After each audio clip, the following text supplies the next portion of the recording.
வணக்கம். இன்றைக்கி பதிவு நிறைய பேர் கேட்குறது, 6ஆம் இடத்தில் பாவ கிரகங்கள் இருந்தால் என்ன? இதை பற்றி தான் கேட்குறாங்க. 6ஆம் இடத்தில் ராகு பகவான் இருந்தால் என்ன பலன்? அதை பற்றி இன்றைக்கி பார்ப்போம். 6ஆம் இடத்தில் ராகு பகவான் இருந்தால் இவர்கள் சாப்பாட்டு ராமன் அப்படின்னு ஒரு பேர் உண்டு.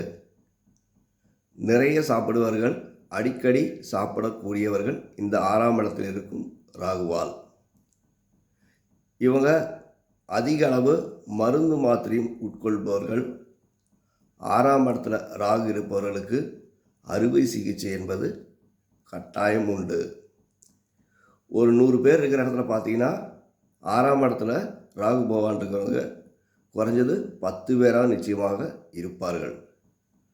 6ஆம் இடத்தில் ராகு என்பது அனாமத்தாக வரும் பணத்தை குறிக்கக்கூடியதாகும். அப்போ ஒரு காரியம் நம்மளால் சாதிக்க முடியல அப்படின்னாக்கா 6ஆம் இடத்துல ராகு இருக்கிறவன்ட்ட கொடுத்தீங்கன்னா நிச்சயமாக சம்பாதிப்பாங்க.